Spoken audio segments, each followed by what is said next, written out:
Assalamualaikum warahmatullahi wabarakatuh. Innal hamdalillah nahmaduhu wa nasta'inuhu wa nastaghfiruhu wa natubu ilaih wa na'udzu billahi min shururi anfusina wa min sayyiati a'malina may yahdihillahu fala mudilla lahu wa may yudlil fala hadiyalah wa asyhadu an la ilaha illallah wahdahu la syarikalah wa asyhadu anna Muhammadan abduhu wa rasuluhu la nabiyya ba'dah. يا أيها الذين آمنوا اتقوا الله حق تقاته ولا تموتن إلا وأنتم مسلمون يا أيها الناس اتقوا ربكم الذي خلقكم من نفس واحدة وخلق منها زوجها وبث منهما رجالا كثيرا ونساء واتقوا الله الذي تساءلون به والأرحام إن الله كان عليكم رقيبا يا أيها الذين آمنوا اتقوا الله وقولوا قولا سديدا يصلح لكم أعمالكم ويغفر لكم ذنوبكم ومن يطع الله ورسوله فقد فاز فوزا عظيما أما بعد فإن أصدق الحديث كتاب الله وخير الهدى هدى محمد صلى الله عليه وسلم وشر الأمور محدثاتها وكل محدثة بدعة وكل بدعة ضلالة وكل ضلالة في النار. Ikhwani fillah wa akhwati fid din azani Allah wa iyyakum. Alhamdulillah pada kesempatan hari ini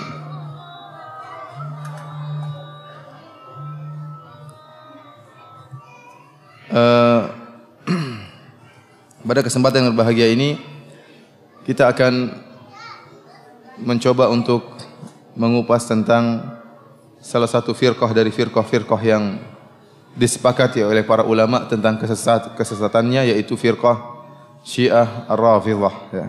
Sungguhnya barang siapa yang mempelajari buku-buku yang ditulis oleh para ulama sejak zaman dahulu, sejak zaman abad keempat, seperti buku yang ditulis oleh Abu Hasan Al-Asy'ari dalam kitabnya Maqalatul Islamiyyin, yang buku tersebut khusus berbicara tentang firqah-firqah. Demikian juga misalnya kitab Al-Farqu Bainal Firaq karya Abdul Qahir Al-Baghdadi. Demikian juga kitab Al-Fisal fil Milal wan Nihal wal Ahwa karangan Ibnu Hazm rahimahullah. Maka seluruh buku-buku yang berbicara tentang firaq-firaq, tentang firqah-firqah, mereka sepakat menyebutkan bahwasanya Syiah Rafidhah merupakan firqah yang sesat. Merupakan firqah yang sesat karena Syiah Rafidhah ya, agama mereka dibangun di atas kesesatan. Dan kesesatan mereka bahkan telah diingatkan oleh Al-Imam Syafi'i rahimahullahu taala. Al-Imam Syafi'i rahimahullahu taala pernah berkata, "Ma ra'aitu ahadan min ahli al-ahwa ashhada bizur min ar-Rafidhah." Aku tidak pernah melihat seorang pun dari ahlul ahwa, dari pengikut hawa nafsu, yang lebih pendusta daripada orang-orang Rafidhah. Ya, karena agama mereka dibangun di atas kedustaan. Kata Imam Az-Zahabi rahimahullah, syi'aruhum al-kadhib. Syiar mereka adalah kedustaan. Ya. Demikian juga kita nukilkan dari ulama Syafi'iyah yang lain seperti Al-Imam Az-Zahabi yang tadi sudah saya sebutkan perkataannya. Dalam kitabnya yang lain beliau mengatakan, yang menjelaskan akan kerusakan Rafidhah, mereka mengatakan, beliau mengatakan, wal qaum min akdzabin nasi fin naqliyat. Sungguhnya mereka orang-orang Syiah akdzabun nasi fin naqliyat, orang yang paling dusta dalam penukilan. Wa ajhalun nasi fil aqliyat, dan orang yang paling bodoh dalam masalah akal. Walihadza kanu 'indal ulama ajhalat tawaif. Oleh karenanya orang-orang Rafidhah, orang-orang Syiah di sisi para ulama adalah kelompok yang paling bodoh. Wa qad dakhala minhum 'ala ad-dini al-fasadu ma la yuhsihi illa rabbul ibad. Dan sungguhnya kerusakan telah masuk dalam agama ini melalui orang-orang Rafidhah, ya, kerusakan yang sangat banyak yang tidak mengetahuinya kecuali Allah Subhanahu wa taala.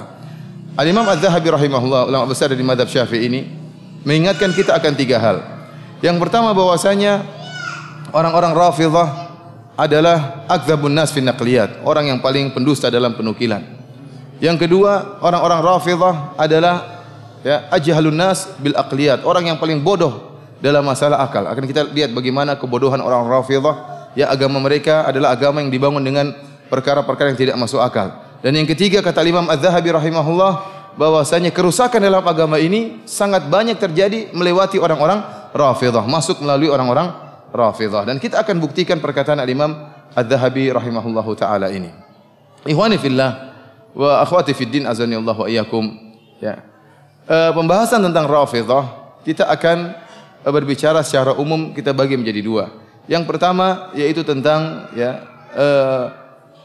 akidah mereka, akidah kaum Rafidhah, yang akidah mereka dibangun di atas kebatilan dan di atas kedustaan. Yang kedua adalah bagaimana tentang kejahatan mereka yang telah mereka lakukan dalam sejarah Islam. Karena kejahatan yang mereka lakukan dibangun di atas akidah mereka yang rusak. Dan apa yang terjadi sekarang ini, pembantaian kaum muslimin, pembantaian ahlu sunnah di Suriah, itu hanyalah salah satu dari buah akidah orang-orang Rafidhah, orang-orang Syiah yang dibangun di atas kebatilan. Sehingga mereka tidaklah membunuh ahlu sunnah di Suriah, bukan hanya sekedar masalah politik, akan tetapi mereka membunuh ahlu sunnah yang ada di Suriah dianatan, karena bagi mereka itu suatu agama. Membunuh ahlu sunnah mendatangkan surga di sisi Allah Subhanahu wa taala. Sehingga syiar mereka, uqtulus sunnah wadkhulul jannah. Bunuhlah ahlu sunnah maka kalian akan masuk dalam surga. Insyaallah kita akan bagi pembahasan kita menjadi dua pembahasan ini. Kita mulai dari tentang kerusakan yang mereka lakukan, kejahatan yang mereka lakukan. Ikhwani fillah azanillahu wa iyyakum. Adapun sejarah berdarah yang dilakukan oleh orang Syiah terhadap kaum muslimin, maka sudah sejak dahulu kala. Dan hal ini dibangun di atas keyakinan mereka bahwasanya ahlu sunnah adalah orang-orang yang kafir dan najis. Sebagaimana yang dikatakan oleh ulama besar mereka, yaitu yang bernama Nikmatullahi Al-Jazairi dalam kitabnya Al-Anwar An-Nu'maniyah. Jadi kita tatkala menukil akidah orang-orang Syiah, kita nukil langsung dari buku-buku mereka. Alhamdulillah sekarang buku-buku mereka mudah untuk didapatkan. Bahkan di internet juga ada, bisa kita download dalam bentuk PDF. Dan yang berkesempatan ingin membeli silakan buku-buku mereka, terdapat diperjualbelikan, bisa beli di Iran, bisa beli di Lebanon, bisa beli di Kuwait, buku-buku mereka di Bahrain. Alhamdulillah sekarang mudah bagi Ahlussunnah untuk menelaah langsung buku-buku mereka. Dan kita tatkala menyebutkan akidah orang-orang Syiah, kita tidak menukil dengan perantara, tidak, tapi kita langsung nukil dari buku-buku mereka. Lihatlah bagaimana keyakinan mereka terhadap Ahlussunnah wal Jamaah. Nikmatullah Al-Jazairi dalam kitabnya Al-Anwar An-Nu'maniyah, dia mengatakan bahwasanya adapun An-Nasibi yaitu Sunni, jadi mereka menamakan Ahlussunnah dengan Nawasib, penentang Ahlul Bait. Kata dia pembahasan tentang Nasibi, tentang Sunni, dijelaskan melalui dua perkara. Dia mengatakan al-awwal, yang pertama pembahasan tentang fi bayani ma'na nasib alladhi warada fil akhbar annahu najisun wa annahu syarrun minal yahudi wan nasrani wal majusi wa annahu kafirun najisun bi ijma'i ulama'il imamiyah. Pembahasan pertama tentang siapa yang dimaksud dengan nasibi, yang telah datang dalam banyak riwayat yang menunjukkan bahwasanya nasibi adalah najis, yaitu Sunni adalah najis dan lebih buruk daripada Yahudi, daripada Nasrani dan daripada Majusi, dan bahwasanya seorang Sunni adalah kafir, najis berdasarkan ijma' ulama al-imamiyah, ulama Rafidhah, ulama Syiah al-imamiyah Ithnai Asyariyah. Kemudian dia menjelaskan tentang makna nasibi, dan dia menyimpulkan bahwasanya yang dimaksud dengan nasibi adalah semua orang yang mendahulukan selain Ali di atas Ali. Semua orang yang mendahulukan selain Ali bin Abi Thalib di atas Ali bin Abi Thalib radhiyallahu taala anhu, maka dia adalah nasibi. Bahkan dia berkesimpulan, oleh karenanya kata dia bahwasanya Abu Hanifah adalah termasuk dari nasibi. Dia mengatakan wa yu'ayyu hadzal ma'na annal a'immah, yang menunjukkan akan hal ini bahwa semua yang mendahulukan selain Ali terhadap Ali dikatakan nasibi, bahwasanya para imam-imam wa khawasahum, dan juga orang-orang khusus di antara mereka, atlaqu lafdzan nasibi ala Abi Hanifah, mereka menyatakan Abu Hanifah merupakan nasibi, wa amsalihi, demikian juga orang-orang semisal dengan Abu Hanifah. Ma'a anna Abu Hanifah lam yakun mimman nasabal adawah li alil bait, padahal Abu Hanifah tidak pernah menunjukkan permusuhan terhadap Ahlul Bait. Bal kana lahum qita'un ilaihim wa kana yuzhir lahum tawaddud. Akan tapi Abu Hanifah Bahkan Abu Hanifah sering menunjukkan ya kasih sayang terhadap Ahlul Bait. Dia tidak pernah musuhi Ahlul Bait. Akan tapi kenapa dia dikatakan nasibi? Na'am kana yukhalifu ara'ahum wa yaqulu qala Ali wa ana aqul. Akan tapi kenapa? Karena Abu Hanifah menyelisih pendapat-pendapat Ahlul Bait. Dan Abu Hanifah pernah berkata, Ali berpendapat demikian, saya berpendapat demikian. Karena Abu Hanifah tidak mengakui perkataan Ali bin Abi Thalib, ya, maka dikatakan sebagai apa? Nasibi. Nasibi. Oleh karenanya semua orang yang mengatakan Abu Bakar lebih utama daripada Ali bin Abi Thalib, maka dialah nasibi yang dihukumi oleh orang-orang Syiah sebagai orang yang najis, yang kafir, syarrun minal Yahudi wan Nasrani wal Majusi, lebih buruk daripada Yahudi dan Nasrani dan Majusi. Kemudian pembahasan kedua itu tadi pembahasan tentang ta'rif nasibi. Apa sih definisi nasibi? Ya, kita semua termasuk dalam nasibi menurut mereka. Kita termasuk sunnah, ahlu sunnah karena ahlu sunnah menyatakan Abu Bakar dan Umar lebih utama daripada Ali bin Abi Thalib, maka kita dianggap najis oleh mereka. Pembahasan kedua, fi jawazi qatlihim wastibahati amwalihim, tentang bolehnya membunuh mereka ahlu sunnah dan halalnya harta-harta mereka. Dia berkata, ya, wa hukmuhu indahum kal kafiril harbi fi aktsaril ahkam. Bahwasanya hukum seorang nasibi, seorang sunni di sisi para ulama Syiah seperti kafir harbi, seperti orang kafir yang menyerang. Kita tahu orang kafir yang menyerang boleh dibunuh dan boleh diambil apa? Hartanya. Kita itu dianggap kafir harbi menurut orang-orang Syiah. Oleh karenanya mereka menukil suatu riwayat, ya, dari Abu Abdullah. Jadi anehnya orang-orang Syiah ini, buku-buku mereka tidak sampai, riwayat-riwayat mereka kebanyakan tidak sampai kepada Rasulullah.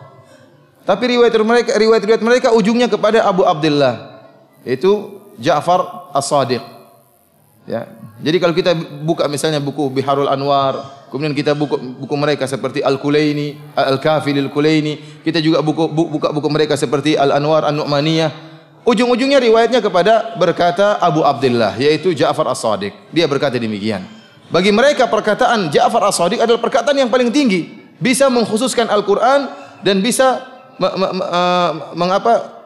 bisa menasakh Al-Qur'an. Karena bagi mereka perkataan imam adalah perkataan, ya, yang langsung dari Allah Subhanahu wa taala. Oleh karenanya tidak ada yang paham Al-Qur'an kecuali para imam. Nanti akan kita jelaskan bagaimana keyakinan mereka terhadap Al-Qur'an. Sehingga setiap perkataan imam merupakan hujjah yang paling kuat menurut mereka. Contohnya seperti ini, dalam riwayat ini mengenai najisnya ahlu sunnah. Ya. Mereka nukil riwayat mereka dari siapa? Abu Abdullah, ya, Ja'far As-Sadiq. Ditanya, ma taqulu fi qatli nasib? Bagaimana pendapatmu tentang membunuh seorang nasibi, seorang sunni? Apa kata dia? Qala halalud dam. Darahnya halal. Ya. Jawabannya apa? Darahnya halal. Lakinni ittaqi alayka fa in qadirta an taqlib alayhi ha'itan aw tughriqahu fi ma'in likay la yushhad bihi alayka faf'al. Tapi kalau kau mampu untuk membunuh seorang sunni, ya, dengan menjatuhkan tembok, ya, di atas orang sunni tersebut, atau kau tenggelamkan dia supaya tidak ada yang menyaksikan kejahatanmu, ya, maka lakukanlah. Jadi usahakan bunuh orang sunni diam-diam supaya tidak ada yang tahu. Fakultu, aku bertanya lagi, fama tara fi malihi? Bagaimana pendapatmu tentang harta seorang sunni? Kata Abu Abdullah, khudhu ma qadirt. Ambillah semampumu, ambillah semampumu. Dan fatwa dari Abu Abdullah ini, dari imam mereka ini, dipraktekkan oleh orang-orang Syiah. Dan ini juga disebutkan oleh Ni'matullah Al-Jazairi dalam kitabnya Al-Anwar An-Nu'maniyah. Dia menyebutkan, wa fi riwayat, dalam riwayat-riwayat yang banyak, anna Ali bin Yaqtin wa huwa wazir Rashid qad ijtama'a fi habsihi jama'atun minal mukhalifin. Perhatikan, dia mengatakan dalam banyak riwayat disebutkan bahwasanya Ali bin Yaqtin, salah seorang Rafidhah, yang dia merupakan wazir menterinya Ar-Rashid. Ar-Rashid adalah dari Ahlus Sunnah wal Jamaah. Namun wazirnya adalah Ali bin Yaqtin.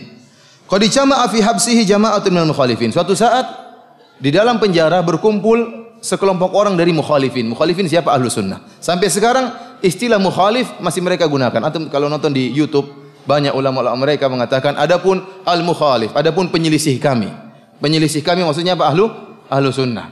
Jadi istilah mereka sebutkan Ahlussunnah dengan istilah nasibi, di istilah Wahabi, dengan istilah juga mukhalif, penyelisih. Orang-orang Ahlussunnah dikatakan yang menyelisih mereka. Wa kana min khawasis Syi'i fa amara ghilmanahu wa hadamu saqfal mahbas. Dan Ali bin Yaqtin adalah orang-orang khusus spesial dari orang-orang Syiah. Maka dia pun memerintahkan anak buahnya, maka mereka pun menjatuhkan atap dari penjara alal mahbusin, sehingga atap tersebut menimpa Ahlussunnah yang sedang di penjara tersebut. Famatu kulluhum wa kanu 500 rajulin takriban. Seluruhnya meninggal tatkala itu. Dan jumlah mereka tatkala itu sekitar 500 orang. Jadi benar-benar diterapkan. Jadi kalau bisa bunuh diam-diam, lakukan. Jatuhkan tembok, ini dipraktekkan oleh Ali bin Yaqtin. Dijatuhkanlah tembok penjara, bunuh 500 orang. Akhirnya apa? Dia ingin tahu apa hukum membunuh mereka ini, apa yang harus dia lakukan. Apakah ada kafarah yang harus dia bayar tatkala membunuh seorang sunnah? Maka dia pun bertanya kepada salah seorang dari imam mereka, yaitu Al-Kazim. Al-Imam Al-Kazim radhiyallahu anhu rahimahullah. Dia bertanya tentang hukum apa yang telah dia lakukan. Maka jawaban Al-Kazim imam mereka, fakaffir an kulli rajulin qataltahu minhum bitaisin. Wahai Ali bin Yaqtin, karena kau telah membunuh mereka, maka setiap sunni yang kau bunuh, maka ada kafarahnya. Kafarahnya yaitu seekor kambing. Wa taisu khairun minhu, dan kambing lebih baik daripada sunni tersebut. Jadi kau bunuh sunni, kafarahnya apa? Kambing. Padahal kambing lebih baik daripada sunni yang kau bunuh. Apa perkataan Ni'matullah Al-Jazairi, ulama Syiah ini? Dia mentaklik, dia mengatakan apa? Fanzur ila hadhihi diyatil jazilati allati la tu'adilu diyata akhihim al-asghar wa huwa kalbu said. Lihatlah bagaimana dia terhadap pembunuhan seorang sunni, denda yang sangat hina, yang tidak sepadan dengan dendanya kalau kita membunuh saudaranya Ahlussunnah yang kecil, yaitu anjing pemburu. Jadi dia menamakan anjing pemburu sebagai saudara kecilnya Ahlussunnah. Fa inna diyatahu 20 dirhaman. Kalau kita membunuh seekor anjing pemburu, maka diyahnya 20 dirham. Wala diyata akhihim al-akbar wa huwa al-yahudi aw al-majusi fa innaha 800 dirhamin wa haluhum fil akhirati akhassu wa anjas. Demikian juga denda membunuh seorang sunni, yaitu dendanya hanya seekor kambing, tidak sepadan dengan denda membunuh saudara mereka, saudara besar mereka. Siapa? Yaitu Yahudi atau Majusi. Karena denda membunuh seorang Yahudi atau Majusi 800 dirham. Ya, kambing mungkin 1 dirham aja. Wa haluhum fil akhirati akhas wa anjas. Dan kondisi Ahlussunnah di akhirat lebih buruk dan lebih najis daripada Yahudi dan Nasrani. Ya. Ini keyakinan mereka ya, terhadap Ahlussunnah wal Jamaah. Mereka meyakini bahwasanya Ahlussunnah wal Jamaah lebih kafir daripada Yahudi, Nasrani, Majusi. Bahwasanya Ahlussunnah lebih hina daripada anjing buruan, dan Ahlussunnah darahnya halal untuk ditumpahkan, kemudian hartanya juga halal untuk diambil. Oleh karenanya apa yang kita lihat sekarang, pembunuhan yang terjadi di Suriah merupakan hal yang biasa, karena apa yang mereka lakukan dibangun di atas akidah bahwasanya najisnya Ahlussunnah dan boleh membunuh Ahlussunnah wal Jamaah. Bahkan ulama besar mereka, Asy-Syirazi di zaman sekarang ini, dan suaranya masih antum bisa lihat, bisa dengar di YouTube. Dia mengatakan apa? Kata dia, fal wahabi al-irhabi al-kafir an-nasibi al-wahshi yajibu qatluhu wa kulli man yu'ayyiduhu. Kata dia, seluruh wahabi, teroris yang kafir dan nasibi, yang bengis, wajib untuk dibunuh. Wajib untuk dibunuh, dan seluruh orang yang mendukung mereka harus wajib juga untuk dibunuh. Min rajuliddin, baik orang yang agamis, au ghaira rajuliddin, atau orang yang umum selain orang yang agamis, yajibu qatluhu, wajib untuk dibunuh. Wa man la yaqulu bi wujubi qatli haula wa bi wujubi qatli muayyidihim fa huwa alaniyatan yakfuru bil Qur'an. Barang siapa yang mengatakan tidak wajib untuk membunuh mereka, orang-orang Wahabi, dan tidak wajib membunuh orang-orang yang mendukung Wahabi, maka dia telah kafir kepada Al-Quran secara terang-terangan. Jadi mereka meyakini bahwasanya Wahabi atau Sunni wajib untuk dibunuh. Karenanya ikhwani fillah akhwati fiddin azani Allah yakum, pada kesempatan bahagia ini kita akan menyebutkan tentang bagaimana sejarah berdarah yang telah mereka goreskan dalam sejarah Islam. Bagaimana pembantaian-pembantaian kaum muslimin yang telah mereka lakukan dalam sejarah Islam. Kita mulai dari pembunuhan yang dilakukan terhadap Amirul Mukminin Umar bin Khattab radhiyallahu taala anhu. Dan saya akan menukil sejarah ini dari kitab Al-Bidayah wan Nihayah karangan Al-Hafidz Ibnu Katsir rahimahullah. Saya berusaha menukil perkataan ulama Syafi'iyah dari mazhab Syafi'iyah. Tadi di awal pengajian saya nukil perkataan Imam Syafi'i, kemudian saya nukil perkataan Imam Az-Zahabi yang mereka merupakan sejarawan dari ulama Syafi'iyah. Kemudian sekarang saya nukil dari Al-Hafidz Ibnu Katsir yang seorang ulama yang masyhur yang memiliki tafsir Ibnu Katsir yang alhamdulillah tafsir Ibnu Katsir telah diterjemahkan dalam bahasa kita dan tersebar di kalangan masyarakat. Al-Hafidz Ibnu Katsir memiliki buku sejarah yang berjudul Al-Bidayah wan Nihayah. Ya, yang beliau menjelaskan tentang sejarah-sejarah yang terjadi dalam sejarah Islam. Di antaranya beliau menyebutkan tentang terbunuhnya Umar bin Khattab radhiyallahu taala anhu yang dilakukan oleh Abu Lu'lu'ah Al-Majusi. Kita tahu bahwasanya Umar bin Khattab radhiyallahu taala anhu bukanlah dibunuh oleh seorang Syiah. Karena Syiah di zaman Umar bin Khattab belum ada. Syiah baru muncul di zaman Ali bin Abi Thalib. Di zaman Abu Bakar tidak ada Syiah, di zaman Umar bin Khattab tidak ada Syiah, ya. Di zaman Utsman juga belum ada, sudah mulai muncul di zaman Utsman, ya. Ya, dengan adanya Abdullah bin Sabah, akan tapi nampak begitu besar Syiah tatkala di zaman Ali bin Abi Thalib. Di zaman Umar belum ada. Lantas apa kaitannya pembunuhan Abu Lu'lu' Al-Majusi terhadap Umar? Kenapa kita kaitkan dengan orang-orang Syiah? Kenapa? Karena orang-orang Syiah mendukung pembunuhan Umar bin Khattab radhiyallahu taala anhu. Bahkan mereka mengagung-agungkan Abu Lu'lu' Al-Majusi yang telah berhasil membunuh Umar bin Khattab radhiyallahu taala anhu. Kita tahu bahwasanya, ya, pada tahun 23 Hijriah, Umar bin Khattab radhiyallahu taala anhu dibunuh oleh Abu Lu'lu'ah Fairuz Al-Majusi dengan cara yang penuh dengan cara pengecut. Ya, dia masuk ke dalam Masjid Nabawi tatkala Umar bin Khattab sedang salat subuh. Kemudian Umar bin Khattab radhiyallahu taala anhu, ya, Amirul Mukminin menjadi imam, maka dia salat di rakaat pertama. Abu Lu'lu'ah belum menikam Umar. Salat rakaat pertama, kemudian dia ruku, kemudian dia sujud, kemudian dia bangun lagi di rakaat kedua. Tatkala Umar mulai membaca tilawah di rakaat kedua, ya, Abu Lu'lu'ah menunggu jangan sampai ada apa namanya jamaah yang terlambat melihat dia ingin menikam Umar sehingga dia tunggu sampai rakaat kedua. Begitu rakaat kedua, maka dia langsung menikam Umar bin Khattab radhiyallahu taala anhu dengan 3 tikaman. Salah satu tikaman yang dia tusuk kepada Umar adalah di bawah pusar Umar. Yang ini tikaman inilah yang menjadikan Umar radhiyallahu taala anhu meninggal dunia, sehingga setiap beliau makan, maka makanan tersebut keluar dari bawah pusar beliau.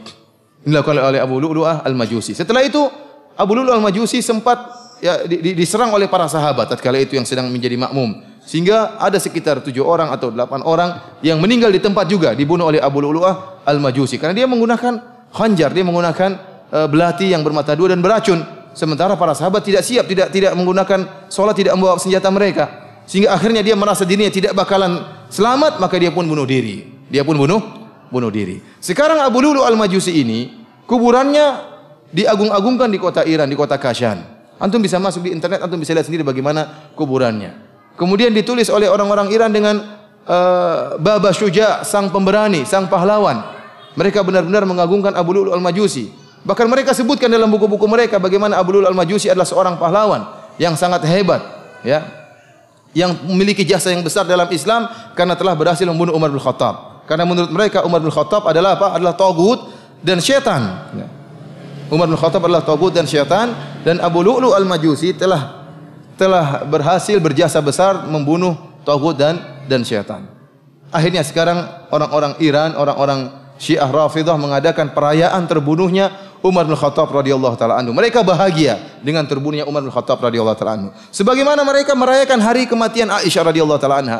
Antum bisa lihat di YouTube bagaimana Yasir Al-Habib merayakan hari kematian Aisyah.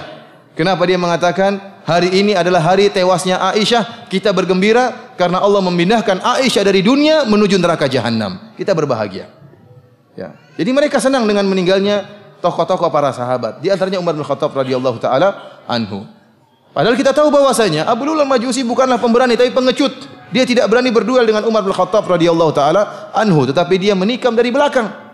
Dia penakut, pengecut, dan dia dengki kepada Umar bin Khattab radhiyallahu taala anhu karena Umar bin Khattab telah menjatuhkan negara Persia, negeri Persia, dan telah memadamkan apinya orang-orang Majusi. Sehingga dia pun hasad kepada Umar dan membunuh Umar bin Khattab radhiyallahu taala anhu. Abu Lu'lu'ah Al-Majusi ini jelas orang Majusi.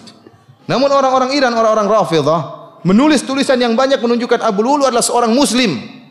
Seorang muslim memiliki jasa yang besar. Antum masuk dalam website mereka ada. Ini bukan omong kosong. Antum masuk dalam website mereka, antum baca bagaimana mereka membela Abu Lu'lu' al-Majusi. Bahkan mereka berdoa kepada Allah Subhanahu wa taala, Allahumma hsyurna ma'a Abi Lu'lu'.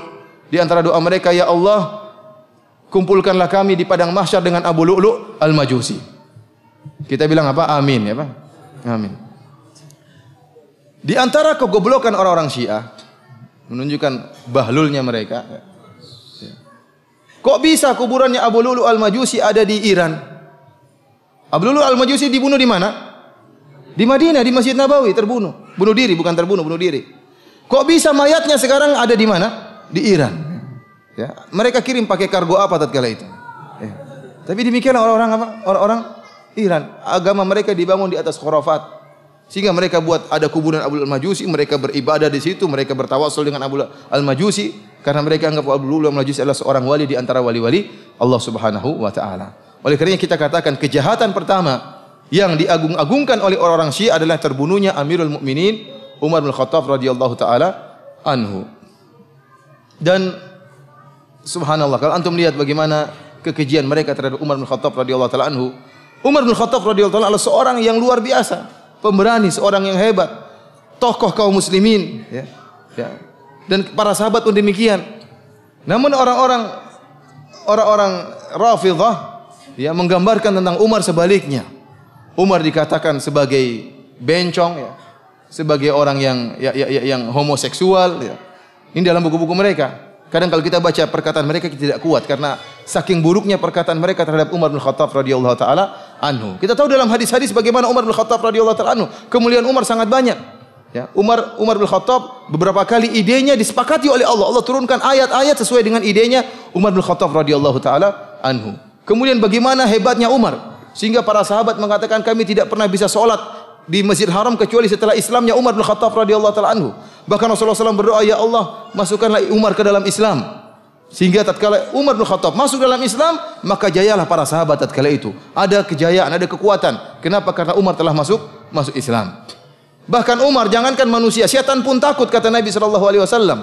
Ya Umar, malak ya ka syaitan, salikan fajjan illa salaka fajjan ghaira fajjik. Kata Nabi SAW, wahai Umar, tidaklah syaitan bertemu dengan engkau sedang melewati satu jalan, kecuali syaitan cari jalan yang lain. Syaitan dia takut sama Umar. Jangankan manusia, syaitan orang kafir, syaitan pun takut sama Umar bin Khattab radhiyallahu taala anhu. Bagaimana gagahnya Umar bin Khattab radhiyallahu taala anhu. Digambarkan oleh orang Syiah sebaliknya. Kata mereka Umar bin Khattab adalah seorang yang bencong, yang gagah perkasa jadi apa? Bencong. Bahkan mereka mengatakan Umar bin Khattab punya penyakit di duburnya dan tidak mungkin penyakitnya sembuh kecuali diberikan air mani laki-laki. Jadi Umar disodomi menurut mereka. Bayangkan, bukan cuma bencong yang jago, bencong yang bencong sekalian. Sudah jadi bencong disodomi lagi. Ini kan perkataan yang buruk tentang Umar bin Khattab radhiyallahu taala, dan demikianlah ya orang-orang Syiah yang bahlul kalau sudah berdusta, dustanya seperti itu, dusta yang sangat ngawur, ya. Menggambarkan Umar adalah seorang yang pengecut, syaitan dan bencong dan lain sebagainya. Oleh karenanya mereka bangga dengan terbunuhnya Umar bin Khattab radhiyallahu taala anhu.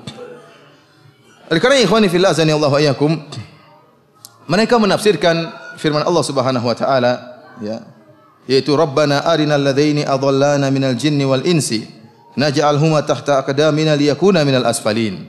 Tatkala penduduk neraka jahanam berdoa kepada Allah atau minta kepada Allah, ya Allah, tunjukkanlah kepada kami dua orang atau dua dari jin dan manusia, gitu.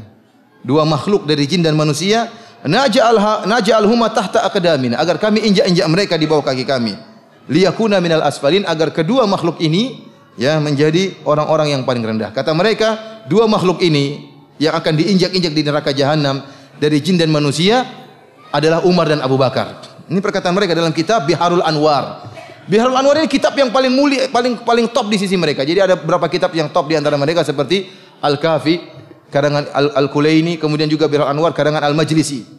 Dan subhanallah, sebagian ulama mengatakan kitab-kitab ini dahulu di zaman Syekhul Islam Ibnu Taimiyah tidak sempat menelaah kitab-kitab orang-orang Syiah seperti Al-Kafi dan juga Biharul Anwar. Sehingga Ibnu Taimiyah dalam beberapa perkara dia mengatakan haddatsani thiqah, ya, orang fiqh mengatakan kepadaku bahwasanya orang Syiah meyakini demikian. Padahal itu sudah jelas mutawatir dalam agama Syiah. Namun Syekhul Islam Ibnu Taimiyah tatkala membantah Syiah tidak sempat menelaah buku-buku mereka. Kita alhamdulillah sempat menelaah buku-buku mereka. Sekarang buku-buku mereka nampak. Dalam kitab Biharul Anwar, kitab yang dimuliakan oleh mereka, kitab yang muktamad isi mereka, disebutkan bahwasanya dua orang yang akan diinjak-injak pada hari kiamat adalah Abu Bakar dan Umar. Kenapa Abu Bakar Umar dikatakan al-jin minal jinni wal insi minal jin, artinya Umar bin Khattab. Kata mereka, Umar adalah jin yang disebutkan dalam ayat ini. Innama kunniya bihi anhu li'annahu kana syaitanan. Kenapa Umar dikatakan jin dalam ayat ini? Karena Umar adalah syaitan. Imma li'annahu kana syaraka syaitan likaunihi waladu zina, ya. Karena dia anak zina sehingga dikatakan apa? Syaitan, ya.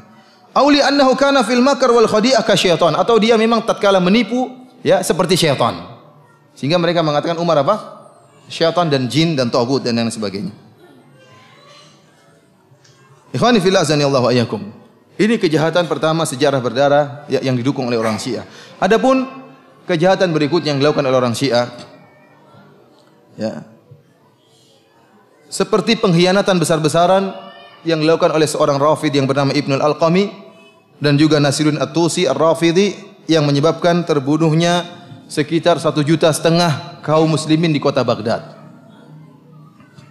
Dan ini pun disampaikan oleh Al-Hafidz Ibnu Katsir rahimahullah dalam kitabnya Al-Bidayah wan Nihayah.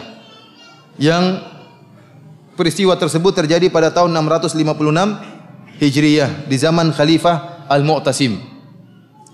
Al-Mu'tasim rahimahullahu taala, ya, adalah raja terakhir dari dinasti Abbasiyah.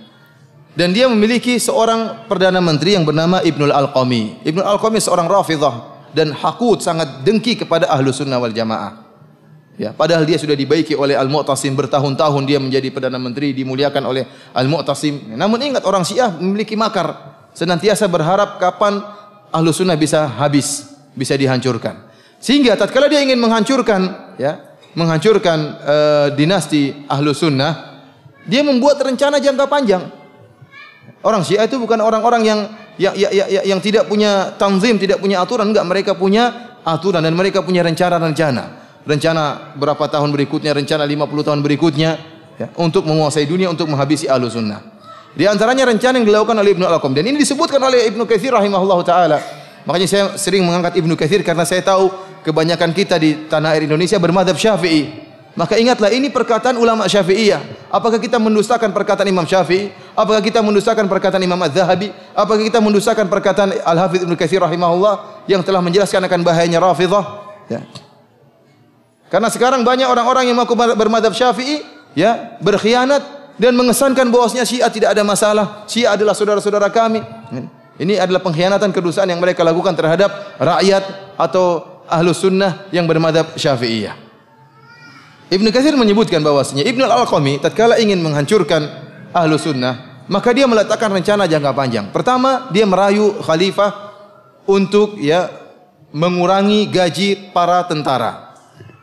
Serdadu atau tentara tatkala itu pasukan yang ada di Baghdad jumlahnya sekitar 100.000. Maka dikurangi gajinya. Ini tidak perlu, sekarang ada perdamaian, tidak ada keributan, tidak ada masalah. Kurangi saja gaji para tentara tersebut, digunakan untuk yang lain. Akhirnya gaji tentara dikurangi. Tatkala gaji tentara dikurangi, tentu tentara jadi malas jadi tentara. Ya. Kemudian apalagi banyak orang-orang yang dipreteli dari diwan gaji, dari daftar gaji si fulan tentara ini tidak diberi gaji. Sehingga akhirnya tentara yang tadinya jumlah 100.000 berkurang, mengundurkan diri, sampai tinggal tentara yang ada di Baghdad dari 100.000 menjadi 10.000, tinggal sedikit, tinggal 10.000. Ini berjalan dengan bertahun-tahun. Setelah jumlah tentara menjadi 10.000, maka dia pun mengirim surat kepada Holako, ya, penyembah berhala, dikirim surat dari Tatar, kirim surat bahwasanya seranglah Baghdad karena pasukan tentara tinggal sedikit. Dan ternyata Holako punya penasehat, Nasiruddin At-Tusi, dan juga seorang Rafidhah. Seorang Rafidhah ini adalah penasehat penyembah berhala, ya, Holako. Maka terjadilah kerjasama antara menteri dari Mu'tasim dan penasihat dari Holako. Ini mengirim surat kepada temannya. Maka datanglah Holako dengan pasukannya ingin menyerang kota Baghdad, maka masuklah mereka di kota Baghdad. Tatkala mereka datang ingin menyerang kota Baghdad, maka Khalifah Al-Mu'tasim bersama pasukan yang tinggal sedikit 10.000 tersebut siap bertempur, ya, berjihad di jalan Allah Subhanahu wa taala. Di sini Ibnu Al-Alqami berperan lagi. Dia mengatakan tidak perlu khalifah kita berperang, kita berdamai saja dengan Holako. Maka datanglah engkau bersama sebagian anak buah untuk bertemu dengan Holako. Dirayu oleh Ibnu Al-Alqami. Maka berangkatlah Al-Mu'tasim dengan beberapa anak buahnya bertemu dengan Holako. Maka kemudian dihinakan dan dibunuh oleh Holako. Setelah dibunuh khalifahnya, maka mereka pun masuk dalam kota Baghdad dan mereka menumpahkan darah kaum muslimin, darah ahlu sunnah yang tatkala itu berjumlah sekitar 1,5 juta ahlu sunnah wal jamaah dibunuh oleh Holako akibat kerjasama antara Ibnul Alqami seorang Syiah dan juga Nasiruddin At-Tusi juga seorang Syiah. Ikhwani fillah azanillahu wa iyyakum, kasus terbunuhnya ahlu sunnah ini diakui juga oleh sejarawan Syiah. Mereka tidak mendustakan peristiwa ini. Dan itu terjadi di abad ke-7 sementara Ibnu Katsir di abad ke-8. Ibnu Katsir tentunya tahu persis tentang kejadian tersebut karena jarak cuma berapa? Sekitar satu abad. Kejadian yang 656 Hijriah abad ke-7, Ibnu Katsir adalah ulama abad ke-8. Sehingga jaraknya tidak jauh. Jadi Ibnu Katsir tidak omong kosong. Dan peristiwa ini pun diakui oleh orang Syiah seperti yang diakui oleh Ibnu Sa'i dalam kitabnya A'yanu Syiah, tokoh-tokoh Syiah. Ya, dia menyebutkan bahwasanya tentang peristiwa terbunuhnya Khalifah Al-Mu'tasim dan jatuhnya Daulah Al-Abbasiyah. Dia mengatakan wasababuhu anna wazir al-khalifah Muayyiduddin Ibnu al-Alqami kana rafidhiyan wa kana min ahli al-karh. Dia mengatakan sebab jatuhnya negara Abbasiyah karena menteri sang khalifah yang bernama Ibnu al-Alqami. Kemudian dia melakopi Ibnu al-Alqami yang mengatakan Muayyiduddin, penolong agama Ibnu al-Alqami. Kana rafidhiyan dan dia adalah seorang Rafidhah. Dia seorang apa? Rafidhah. Ini yang mengatakan demikian siapa? Adalah sejarawan Syiah sendiri. Yang orang ini sejarawan Syiah Ibnu Sa'i ini meninggal pada tahun 674 Hijriah. Peristiwa terjadi 656 Hijriah, dia meninggal 674 Hijriah. Jadi dia benar-benar mengetahui kejadian tersebut. Dan dia menyatakan dalam buku sejarahnya yang berjasa menjatuhkan Daulah Abbasiyah, Daulah Ahlu Sunnah adalah Muayyiduddin, penolong agama Ibnu al-Alqami dan dia adalah seorang Rafidhah. Demikian juga Al-Khumaini. Al-Khumaini mengagung-agungkan Nasiruddin At-Tusi. Dalam kitabnya Al-Hukum Al-Islamiyah, Al-Khumaini berkata, "Wa yash'urun nasu bil khasara aidan bi fuqdanil hawajah Nasiruddin At-Tusi." Sungguhnya masyarakat atau manusia merasa rugi dengan hilangnya tokoh ulama Nasiruddin At-Tusi. Mimman qaddama khadamatin jalilatan lil Islam, yang telah memberi sumbangsi yang besar bagi Islam. Siapa? Nasiruddin At-Tusi. Apa sumbangsinya? Membunuh ahlu sunnah yang berjumlah 1.500.000 orang. Ini dibangga-banggakan oleh Al-Khumaini. Demikian juga diakui oleh sebelum Khumaini Mirza Muhammad Baqir Al-Khawansari Al-Asbahani yang wafat pada tahun 1313 Hijriah dalam kitabnya Raudhatul Jannat. Ini juga buku yang jadi pedoman oleh orang-orang Syiah Rafidhah. Dia mengakui tentang pembantaian ahlu sunnah yang disebabkan oleh orang Rafidhah. Dia mengatakan apa? Bahkan dia bangga. Dia mengatakan, ila an asala min dima'ihim al-akhdhar ka'amsalil anhar fanhara biha fi ma'i dujlah. Kata dia sampai akhirnya tertumpahkanlah darah ahlu sunnah yang kotor sebagaimana mengalirnya sungai-sungai. Fanhara biha fi ma'i Dujlah, maka kemudian darah-darah kotor tersebut tenggelam dalam sungai Dujlah. Wa minha ila nari jahannam daril bawar. Kemudian setelah darah-darah yang kotor tersebut masuk di sungai Dujlah, nanti akhirnya akan lari ke dalam neraka Jahannam. Ya, jadi dia bangga dengan terbunuhnya ahlu sunnah dan dia mengatakan mereka 1.500.000 orang tersebut semuanya akan masuk dalam neraka Jahannam. Demikian juga dia memuji Nasiruddin At-Tusi. Ya, karena pembantaian ini merupakan kerjasama antara Ibnu al-Alqami dengan Nasiruddin At-Tusi. Dia mengatakan, "Faraggabahul muhaqqiq qaddasa sirrahu fi taskhiri Iraqil Arab fa azama Halaku Khan ala fathi Baghdad." Kata dia, "Faraggabahul muhaqqiq." Maka Al-Muhaqqiq, seorang alim, Nasruddin At-Tusi, kemudian memprovokasi Holako untuk menyerang kota Baghdad. Dan dia akui. Dia bilang Nasruddin At-Tusi adalah apa? Tokoh yang muhaqqiq, orang alim yang telah memprovokasi Holako untuk membunuh Ahlus Sunnah di Baghdad. Dia banggakan hal ini. Ini menunjukkan bahwasanya orang-orang Syiah bangga dengan terbunuhnya Ahlus Sunnah wal Jamaah. Ikhwani fillah azanillahu iyyakum. Dan tentunya masih banyak kejadian-kejadian, sejarah-sejarah berdarah yang dilakukan oleh orang Syiah terhadap Ahlus Sunnah wal Jamaah. Antum bisa buka dalam buku-buku sejarah. Sering terjadi berulang-ulang, ya, pembantaian-pembantaian Ahlus Sunnah wal Jamaah. Dan sekarang kita lihat buktinya zaman sekarang ini, pembantaian Ahlus Sunnah wal Jamaah di Iran, di Irak, ya. Kemudian yang sekarang parah-parahnya di Suriah, ya. Luar biasa bagaimana Ahlus Sunnah dibunuh, tidak mengenal apakah, tidak membedakan antara orang tua dengan anak-anak, wanita, ya. Semuanya dibunuh, wanita diperkosa kemudian dibunuh. Ya, anak-anak dicincang, orang tua dibunuh. Mereka tidak peduli karena bagi mereka membunuh Ahlus Sunnah adalah pahala yang mendapatkan pahala yang besar dan masukkan mereka ke dalam surga. Namun ikhwani fillah azanillahu wa iyyakum, alhamdulillah, dengan terjadinya pembantaian Ahlus Sunnah di Suriah, ya, ini ada hikmah yang luar biasa yang saya lihat. Hikmahnya apa? Hikmahnya bahwasanya Ahlus Sunnah mulai tersadarkan. Karena kebanyakan Ahlus Sunnah mereka terpedaya dengan slogan-slogan Syiah.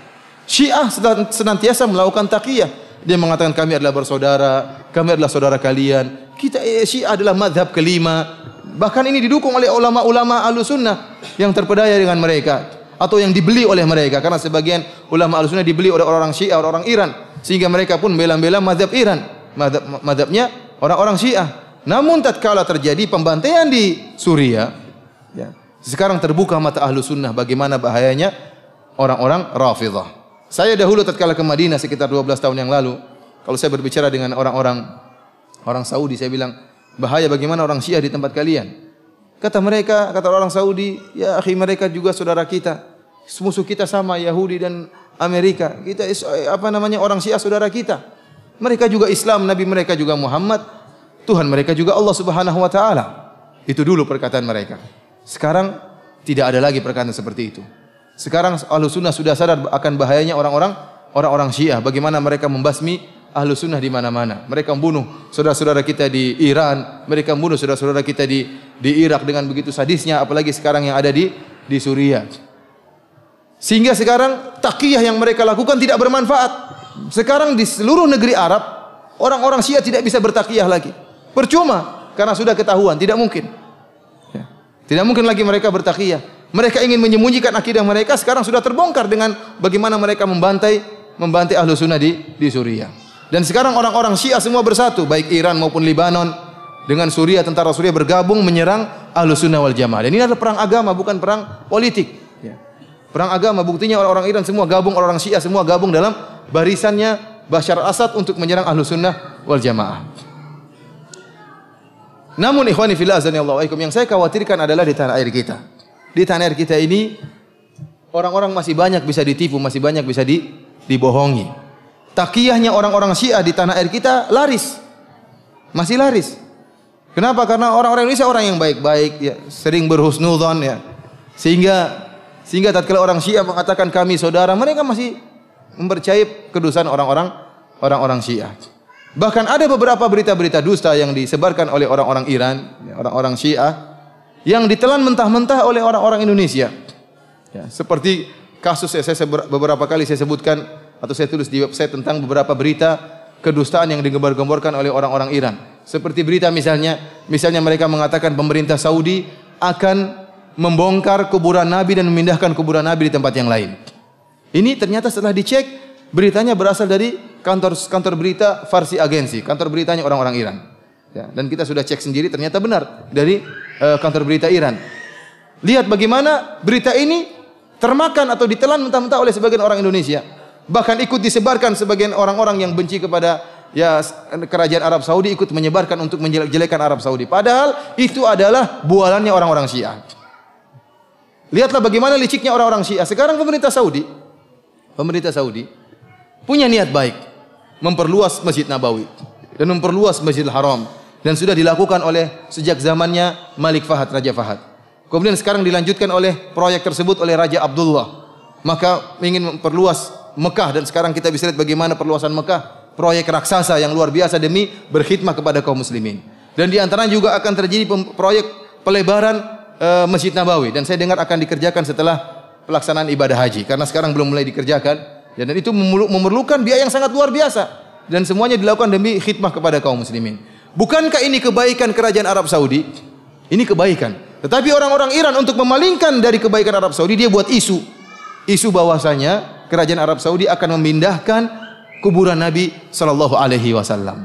Orang-orang akhirnya lupa dengan jasa Arab Saudi yang ingin berbesar Masjid Nabawi, malah terpancing dengan orang Arab Saudi kurang ajar ingin memindahkan kuburan Nabi sallallahu alaihi wasallam. Padahal ini dusta besar. Lihat pintarnya, liciknya orang-orang Syiah. Sehingga orang pun lupa dengan kebaikan Arab Saudi yang diingat keburukan. Mulailah sebagian orang Indonesia, ya terutama orang yang mengaku sebagai aswaja, mencela dan mencaci maki Arab Saudi, padahal semuanya berita dusta. Di antara berita dusta yang mereka sebarkan pula, contohnya mereka mengatakan, ya, Arab Saudi telah menghapus Israel dari daftar musuh. Ini tersebar pula, ternyata dicek dari kantor berita Iran juga. Ya. Kata mereka Arab Saudi menghapus daftar Israel dari daftar musuh. Sekarang saya tanya, sejak kapan Arab Saudi punya daftar musuh dan daftar teman? Kemudian daftar musuhnya dihapus. Tidak ada, ini kebohongan saja. Kemudian kalau Arab Saudi ingin menghapus Israel dari daftar musuh, ngapain dia sebut-sebutkan? Lihat Israel sekarang jadi teman kita. Ini enggak benar seperti ini. Luar biasa, ini kedustaan, tapi dimakan telan-telan, dimentah-mentah oleh orang-orang, sebagian orang-orang Indonesia. Sementara dengan isu seperti ini, seakan-akan orang Arab Saudi tidak punya jasa sama Palestina. Ini dusta besar. Orang Arab Saudi, satu orang saja kalau nyumbang kepada rakyat Palestina bisa bermiliar-miliar. Satu orang saja dari pedagang di Arab Saudi. Ya. Dan mereka punya dana khusus tahunan untuk disumbangkan kepada rakyat Palestina. Dan Arab Saudi alhamdulillah sampai sekarang menyumbang di mana-mana. Di orang-orang Mesir mereka sumbang untuk bantuan kepada saudara-saudara mereka di Mesir, terutama terhadap saudara-saudara mereka di Palestina, kemudian saudara-saudara mereka di Suriah, disumbang terus oleh orang-orang Arab Saudi. Sementara dengan isu yang dibuat oleh orang Syiah ini, maka orang-orang melupakan kebaikan Arab Saudi. Contoh lagi isu yang dibuat oleh orang Syiah dan sekarang tersebar luar biasa sekarang ini. Bahwasanya orang-orang Wahabi takfiri, suka mengkafirkan kaum muslimin dan bengis, menumpahkan darah, sampai dibuatlah sebuah buku, ya, yang menulis tentang sejarah berdarah sekte Wahabi. Menggambarkan orang yang baca buku itu berkesimpulan bahwasanya orang-orang Wahabi bengis, suka membunuh kaum muslimin. Ini dusta yang sangat konyol dan super konyol. Sekarang tanya sama jemaah haji dan jemaah umrah, apakah mereka kalau pergi ke Arab Saudi melaksanakan ibadah haji ketakutan akan dibunuh oleh orang-orang Arab Saudi? Tanya sama mereka, apakah mereka ketakutan kalau ke sana? Bukankah Arab Saudi merupakan sumbernya Wahabi? Apakah mereka bengis membunuh kaum muslimin, menumpahkan darah kaum muslimin, ataukah sebaliknya mereka malah mengeluarkan dana untuk berkhidmah kepada kaum muslimin? Jawabannya yang kedua, justru mereka mengeluarkan dana bagaimana berkhidmat kepada kaum muslimin, bagaimana meluaskan Masjid Nabawi, meluaskan Masjidil Haram, bagaimana mereka menyebarkan Al-Quran secara gratisan, bahkan dana gratisan Al-Quran pun dikorupsi oleh sebagian orang di sini.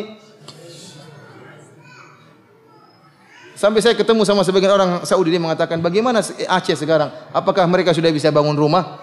Saya bilang, kayaknya belum. Sampai orang Saudi mengatakan, ya akhi, dana kalau yang kita sumbangkan itu semua dimanfaatkan, itu mereka sudah bisa bangun rumah. Enggak tahu di mana, disunat di mana dananya. Ya, artinya, subhanallah. Jadi isu yang berkembang luar biasa. Ya. Kita bukan dalam rangka kita ingin menyampaikan kenyataan. Arab Saudi adalah negara Islam, ya, yang penuh dengan kekurangan. Tetapi secara global kebaikan mereka masih lebih banyak. Ya. Kemudian mereka adalah satu-satunya negara yang menegakkan hukum Islam. Tidak ada negara lain seperti negara Arab Saudi di mana kemaksiatan tidak bebas. Antum ke Madinah, ke Mekah, alhamdulillah tidak ada namanya tempat perzinahan, tidak ada namanya tempat minum bir atau dan lain sebagainya. Antum masuk dalam supermarket, antum mendengar bacaan murattal Al-Qur'an. Ya, di sini mana ada seperti itu? Akan tapi luar biasa bagaimana isu yang dibuat oleh orang Iran. Di antara isu yang dibuat oleh orang Syiah juga, seperti misalnya mereka mengatakan ada seorang Wahabi yang naik di atas kubah hijaunya Nabi dan ingin menghancurkan kubah hijau, akhirnya terkena petir. Akhirnya mati di atas kubah hijau tersebut, sampai sekarang mayatnya masih ada di atas. Tidak ada yang berani turunkan. Ini dusta yang sangat konyol. Kalau ingin menghancurkan kubah, ngapain manjat kubah? Orang goblok yang manjat kubah ingin ngelepasin yang nggak bisa, pinginnya dari bawah hancurin. Dan orang yang ke Madinah tidak ada mayat di atas itu. Itu hanya kedustaan, tapi disebarkan juga oleh sebagian kaum muslimin termakan dengan kedustaan ini. Oleh karena ikhwani fillah azanillahu ayakum, kita ini di sini masih termakan dengan berita. Kita sampai berita kepada kita dengan bentuk yang tidak benar. Sebagai contoh misalnya kita bicara dengan Qaddafi. Qaddafi, kalau antum tanya orang Arab manapun, orang Libya ke antum tanya, orang Kuwait ke antum tanya, orang Emirat, orang Bahrain, yang penting orang Arab, antum tanya bagaimana Qaddafi, mereka mengatakan Qaddafi bajingan, semua orang tahu. Kenapa? Betapa bengisnya Qaddafi membunuh orang-orang yang multazim, orang-orang yang istiqomah dibunuh, ya. Dibasmi, dibunuh di penjara. Bahkan teman saya orang Libya mengatakan, kami tidak bisa sholat 5 waktu di satu masjid. Kalau sampai kami sholat 5 waktu satu masjid pasti ditangkap. Jadi sholat duhur di masjid ini, sholat asar tempat lain, sholat maghrib di masjid yang lain. Kenapa? Karena bahayanya apa? Intel-intelnya orang-orang Qaddafi. Tetapi Qaddafi sampai di tanah air kita pahlawan luar biasa. Bagaimana berita bisa apa? Bisa merubah ya, kenyataan yang ada. Padahal antum tanya orang Arab manapun, karena orang Arab tidak bisa dibohongi. Karena berita dengan apa? Bahasa Arab. Di sini semuanya bisa berubah. Bisa dijadikan pahlawan, penjahat dikatakan pahlawan. Ya. Kenapa? Karena Indonesia mudah termakan dengan isu-isu berita yang ada kebohongan. Oleh karena yang saya khawatirkan tentang masalah Syiah adalah di tanah air kita. Karena rakyat kita, ya karena ketidaktahuan dan karena sifat mereka yang husnudzon berbaik sangka, masih bisa dibohongi oleh orang-orang Syiah. Namun, ya kalau terjadi sesuatu, maka akan nampak kebusukan orang-orang Syiah. Kita lihat sekarang orang Syiah sekarang, mereka jumlah mereka masih sedikit, mereka sudah berani ya mengancam ahlu sunnah. Seperti Jalaluddin Rahmat mengatakan, apakah ya kita akan memindahkan konflik Irak ke Indonesia? Ini jumlah mereka masih sedikit, mereka sudah berani berkoar-koar. Bagaimana kalau jumlah mereka banyak? Oleh karena saya waktu ceramah di PTIK di sekolah perwira polisi, saya sampaikan kepada salah seorang yang bintang 1 ya, Brigjen atau ya, saya katakan kepada dia, tidak mungkin kita akan meraih perdamaian di tanah air kita kalau orang-orang Syiah berkembang. Mustahil. Kenapa? Kalau muncul orang-orang Syiah, kemudian mereka mengatakan Abu Bakar terlaknat, Umar terlaknat, Aisyah pezina, apakah orang Islam akan diam-diam saja? Tidak mungkin. Pasti terjadi pertumpahan darah. Ibu kita saja kalau dibilang pezina kita ngamuk, apalagi istrinya Nabi SAW. Kalau ada orang Syiah mengatakan Al-Quran lagi tidak sah, Al-Quran ada perubahan, kira-kira orang-orang akan diam? Mustahil akan diam. Mungkin ada yang dibayar oleh orang Syiah, orang-ulama Ahlussunnah dibayar, kemudian dia diam, tapi orang-orang awam yang tidak dibayar akan ngamuk. Dan tidak semua ulama mau dibayar oleh orang Syiah. Dan pasti akan terjadi pertumpahan darah. Mustahil tidak terjadi pertumpahan darah. Mau mengatakan orang Syiah disuruh diam, mustahil mereka akan diam karena mereka menyebarkan agama mereka, menyebarkan akidah mereka. Ikhwani fillah azanillahu iyyakum, di antara kejahatan orang Syiah adalah kejahatan yang mereka lakukan di Haramain. Al-Haramain yaitu di Masjid Nabawi dan Masjidil Haram. Kenapa mereka berani melakukan kejahatan di Masjidil Haram dan Masjid Nabawi? Karena memang mereka menganggap Masjidil Haram dan Masjid Nabawi kurang bernilai. Ini di antara yang perkataan Ibnu Taimiyah tadi dalam kitab Minhajus Sunnah. Ibnu Taimiyah mengatakan, akhbarani fiqh, ada seorang yang terpercaya mengatakan bahwasanya orang-orang Syiah mengagungkan Karbala lebih daripada Haramain. Ibnu Taimiyah rupanya tidak tahu buku-buku, tidak sampai kepada dia buku-buku orang Syiah. Padahal riwayat tentang Karbala lebih afdal daripada Haramain ini riwayat yang mutawatir, terlalu banyak dalam buku-buku mereka. Dan antum bisa lihat di YouTube ya.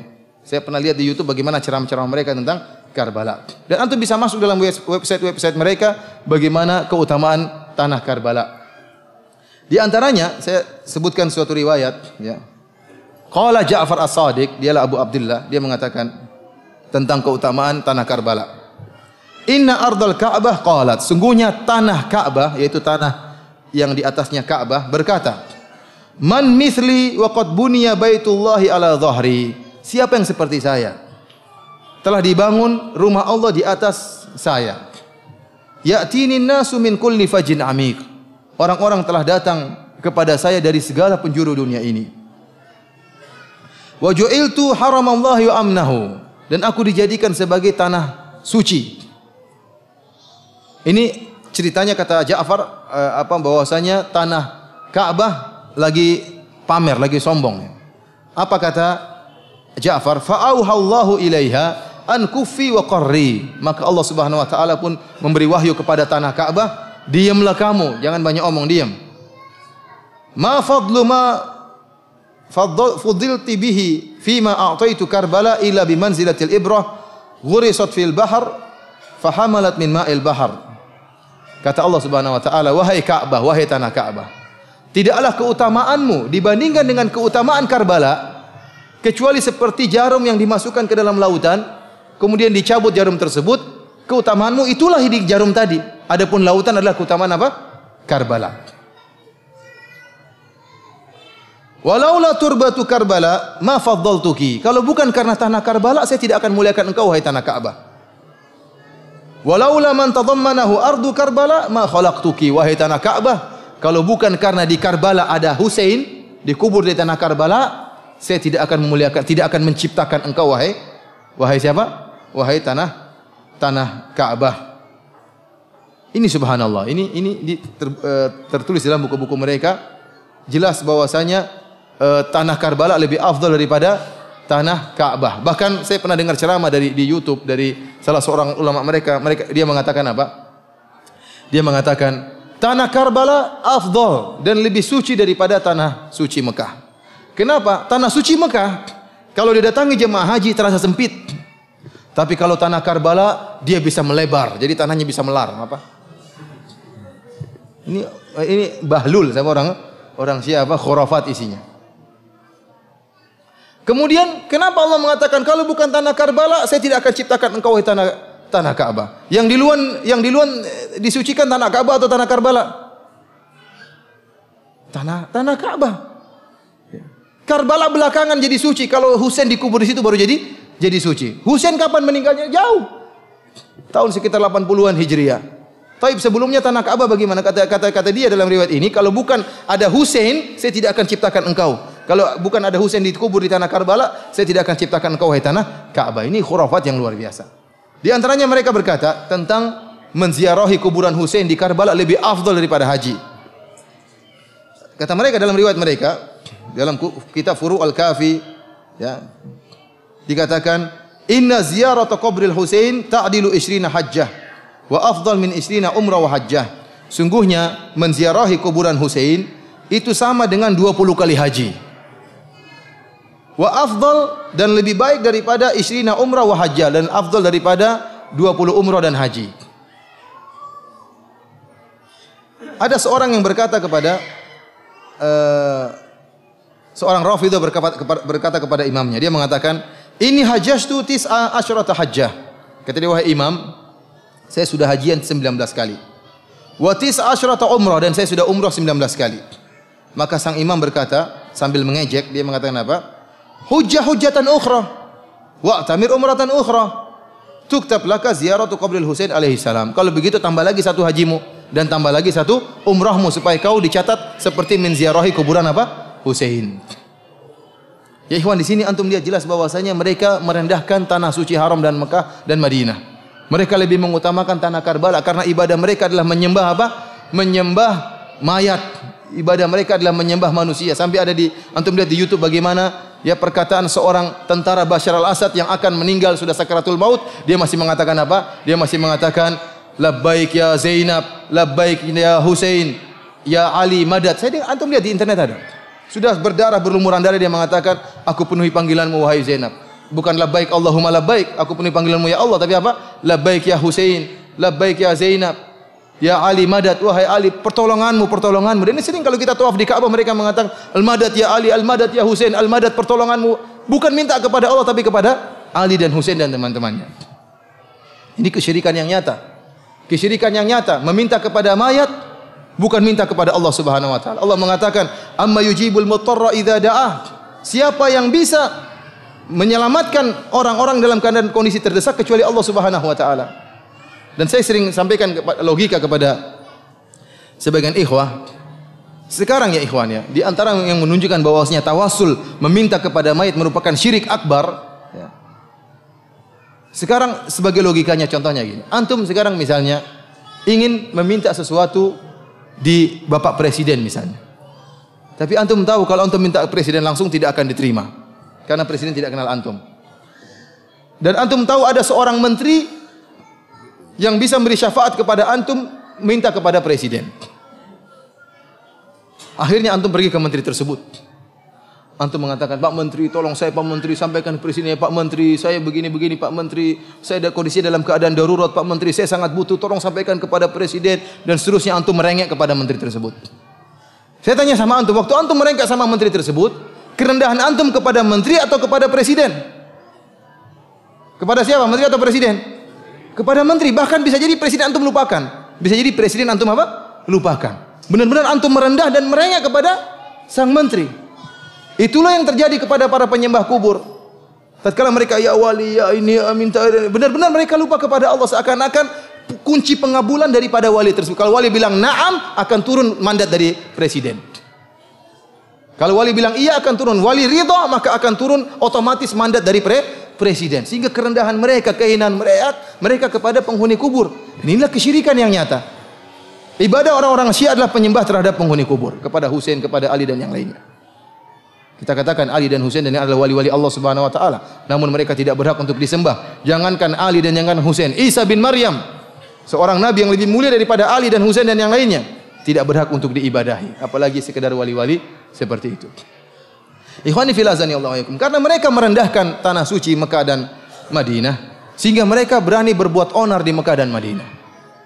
Ibnu Katsir rahimahullah menyebutkan kisah bagaimana yang dilakukan kejahatan yang dilakukan oleh orang-orang Qaramidhah, ya, Abu Thahir Ar-Rafidhi, yang dia menghadang para jemaah haji kemudian merampas harta mereka. Dihadang jemaah haji, dirampas harta mereka. Ini orang Syiah. Kemudian bagaimana dia juga mencuri, mencongkel Ka'bah, mencongkel apa namanya? Hajar Aswad, kemudian dibawa lari selama 23 tahun, dibawa kabur. Sampai tatkala ada seorang atau raja dari Mekah kemudian minta agar dikembalikan Hajar Aswad tersebut dengan memberikan uang kepada dia, tidak mau, bahkan diperangi dan dibunuh raja tersebut. Namun akhirnya tatkala mereka terus mendapatkan bencana dan bencana dan bencana, akhirnya dikembalikanlah Hajar Aswad tersebut ke Ka'bah. Kemudian yang terjadi di zaman sekarang ini juga, ya, seperti yang disebutkan oleh berita Arab Saudi, ya, pada tahun 1406 Hijriah atau tahun 1986 Hijriah, ya, televisi Saudi menyebutkan tentang gambar-gambar dinamit yang dibawa oleh orang-orang Syiah Rafidhah. Ya, mereka ingin buat makar bagi jemaah haji. Namun ketangkap oleh apa? Pemerintah Arab Saudi. Di antaranya juga seperti kasus terowongan Mina yang menyebabkan banyak orang terbunuh. Yang melakukan siapa? Orang Rafidhah juga. Yang buat gas sehingga membuat orang gaduh dan kalang kabut sehingga banyak yang bertindis-tindisan akhirnya meninggal dunia. Kemudian juga di masa depan. Di masa depan kalau Imam Mahdi mereka keluar, juga sangat-sangat apa yang akan dia lakukan terhadap jemaah haji di Mekah dan di Madinah. Disebutkan dalam buku mereka, dalam kitab Al-Ghaibah Lit-Tusi, dia mengatakan idza qamal mahdi hadamal Masjidil Haram. Kalau Mahdi muncul, dia akan hancurkan Masjidil Haram. Wa qata'a aydiya Bani Syaibah wa 'allaqaha bil Ka'bah, dan dia akan memotong tangan-tangan Bani Syaibah. Bani Syaibah adalah yang sampai sekarang masih bertugas menjaga Ka'bah, ya, dari sejak zaman Nabi sampai sekarang. Kata dia, Al-Mahdi kalau muncul maka tangan-tangan mereka akan dipotong, penjaga Ka'bah tersebut. Kemudian tangan-tangan kaki mereka ini akan digantung di Ka'bah. Dan akan ditulis pada gantungan tangan dan kaki mereka itu, haula'i saraqatul Ka'bah, mereka ini pencuri Ka'bah. Nanti bayangan kalau keluar Mahdi, sangar, ya, masjid dihancurkan oleh dia. Dalam riwayat yang lain, dalam kitab Al-Ghaibah lil Maqdisi, demikian juga Biharul Anwar, dikatakan innal qa'im yahdimu al-Masjidil Haram hatta yaruddahu ila asasihi. Bahwasanya Mahdi akan menghancurkan Masjidil Haram sampai dikembalikan kepada pondasinya, artinya benar-benar dihancurkan. Jadi mereka ini hasut sama siapa? Sama pemerintah Saudi, ya. Jadi pemerintah Saudi sudah bangun Masjidil Haram, sudah diperluas, itu akan dihancurkan nanti semuanya sama siapa? Imam Mahdi mereka, dikembalikan kepada pondasinya. Sadis banget ini. Ikhwani fillah azani Allah yakum. Oleh karenanya tidak heran jika mereka berani melakukan kriminal di Masjidil Haram dan Masjid Nabawi, ya. Bahkan terakhir berita yang saya dapat bagaimana orang-orang Iran membagi-bagikan permen yang isinya obat mandul, ya, mereka bagikan kepada Ahlus Sunnah. Ini sudah saya dengar sekitar 6 tahun lalu. Pertama kali saya bawa istri saya ke Madinah, saya bawa anak-anak ke masjid, maka teman saya melarang, katanya, Firanda hati-hati, Kamu jangan bawa anakmu ke Masjid Nabawi. Hati-hati nanti ada orang Iran bagi-bagi apa namanya?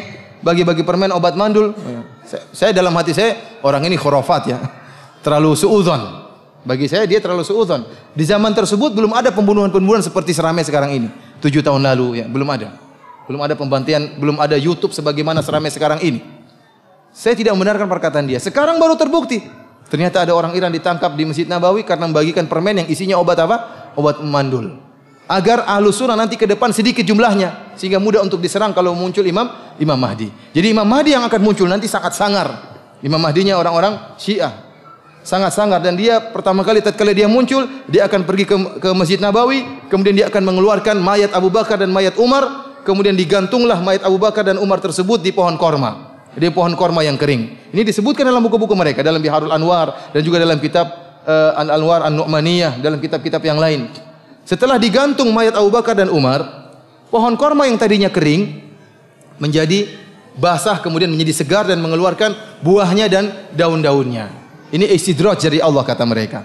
Akhirnya banyak orang yang terpukau dengan keajaiban Abu Bakar dan Umar. Lihat pohon yang kering bisa menjadi basah. Akhirnya orang-orang yang mencintai punya dalam hatinya sedikit rasa cinta kepada Abu Bakar akan berkumpul di suatu tempat membentuk saf membela Abu Bakar dan Umar. Adapun orang-orang yang benci Abu Bakar dan Umar akan dikumpulkan pada saf yang lain, orang Syiah dan semuanya. Maka setelah Ahlus Sunnah seluruhnya dari penjuru dunia berkumpul, maka dibunuh oleh Imam Mahdi. Jadi Imam Mahdi mereka ini sangar nanti kalau udah muncul, bukan cuma antum-antum juga bakalan dibunuh oleh Imam Mahdi. Tapi Imam Mahdinya insya Allah enggak keluar ya. Karena Imam Mahdinya sudah 1200 tahun sembunyi enggak keluar-keluar sampai sekarang. Ikhwani fillah azanillahu wa iyyakum, ini kita berbicara tentang sejarah berdarah orang-orang Syiah dan sekarang kita akan berbicara tentang akidah orang-orang Syiah. Ikhwani fillah azanillahu wa iyyakum, di antara kekhususan orang-orang Syiah ini kerusakan akidah orang Syiah yang tidak dimiliki oleh firqah-firqah sesat yang lainnya adalah meyakini Al-Quran tidak otentik, Al-Quran kurang. Al-Quran terjadi perubahan. Para ulama ahli firqah-firqah dalam buku-buku mereka seperti saya sebutkan seperti Maqalatul Islamin, ya, aqaid apa namanya aqidah 73 firqah, dalam kitab Al-Farqu Bainal Firaq, dalam kitab Al-Milal wan Nihal karya Syahristani, dalam kitab misalnya An-Nihal fil Milal wal Ahwa, ya, karangannya Ibnu Hazm. Mereka menyebutkan banyak firqah. Di antaranya firqah Khawarij, di antaranya firqah Mu'tazilah, di antaranya firqah Murji'ah dan cabang-cabangnya di antaranya firqah Rafidhah, firqah Syiah. Namun seluruh firqah-firqah sesat yang ada dalam Islam semuanya mengakui bahwasanya Al-Qur'an itu otentik, tidak ada perubahan. Semuanya. Hanya saja mereka sesat dari sisi penafsiran Al-Qur'an. Tapi mereka mengakui Al-Quran tidak ada perubahan. Al-Quran itu murni dijaga oleh Allah. Mereka mengakui firqah sesat manapun. Kecuali orang-orang Syiah. Orang-orang Syiah ini satu-satunya firqah yang menyatakan Al-Quran ada perubahan. Ini akidah spesialnya orang-orang apa? Syiah. Yang tidak dimiliki oleh firqah-firqah sesat yang lainnya. Dan ini benar-benar mereka nyatakan dalam buku-buku mereka. Bahkan riwayat tentang telah terjadi perubahan terhadap Al-Quran, ribuan riwayat. Tidak mungkin mereka tolak. Dan termaktub dalam buku-buku terkenal mereka seperti Al-Kafilul Kulaini, kemudian Biharul Anwar dan kitab-kitab topnya milik orang Syiah semuanya menyatakan Al-Quran tidak otentik lagi. Oleh karena tatkala Ibnu Hazm rahimahullah berdebat dengan orang-orang Nasrani, kemudian Ibnu Hazm membuktikan bahwasanya dalam Injil itu ada perubahan, tidak otentik lagi karena ada tangan-tangan manusia yang merubah Injil. Disebutkan kontradiksi antara yang terdapat dalam Injil disebut oleh Ibnu Hazm, membuat orang-orang Nasrani bungkam, tidak bisa berbicara, mengakui bahwasanya Injil telah terjadi perubahan. Namun apa kata orang-orang Nasrani? Benar Injil ada perubahan, tapi Al-Quran juga ada perubahan. Kata Ibnu Hazm, siapa yang bilang Al-Quran ada perubahan? Orang-orang Syiah yang mengatakan demikian. Kata Ibnu Hazm, orang Syiah bukan Islam. Gampang, kata dia apa? Orang Syiah bukan apa? Bukan Islam. Karena barang siapa yang mengatakan Al-Quran ada perubahan itu bukan orang Islam. Allah Subhanahu wa taala mengatakan, Qul la in ijtama'atil insu wal jinnu ala ayyatu bimithli hadzal Qur'an la ya'tuna bimithlihi walau kana ba'dhum li ba'dhin dhahira. Katakanlah meskipun seluruh jin dan seluruh manusia berkumpul untuk bisa membuat seperti Al-Qur'an, mereka tidak bakalan bisa. Kalau ternyata Al-Qur'an ada perubahan, law kana min indillah indi ghairillah lawajadu fi ikhtilafan katsira. Kalau Al-Qur'an bukan dari Allah, maka akan terjadi banyak kontradiksi. Kalau ternyata Al-Quran ada perubahan, orang lain bisa bikin seperti Al-Quran. Tapi Al-Quran dijaga oleh Allah. Inna nahnu nazzalna dzikra wa inna lahu lahafizun. Kami yang turunkan Al-Quran dan kami yang akan menjaga Al-Quran. Kita orang Islam meyakini, barang siapa yang meyakini ada satu huruf dalam Al-Quran yang kurang dan dirubah, kita bilang dia kafir. Berarti kita tidak meyakini penjagaan Allah terhadap Al-Quran. Bagaimana lagi kalau orang-orang mengatakan Al-Quran ya banyak perubahan, ayat-ayat didistorsi, ayat-ayat kurang. Yang lakukan siapa? Para sahabat. Oleh karenanya satu akidah orang Syiah ini sudah cukup membuat kita mengkafirkan mereka. Karena memang kita meyakini bahwasanya Al-Quran adalah sempurna dan tidak ada perubahan, dan Allah menjaga Al-Quran dari adanya perubahan. Oleh karenanya di antara mukjizat Al-Quran, ya, walaqad yassarnal lidzikri, kami telah mudahkan Al-Quran untuk apa? Banyak orang yang menghafal Al-Quran mudah. Orang anak kecil aja hafal Al-Quran. Umur masih 7 tahun, 8 tahun sudah hafal Al-Quran.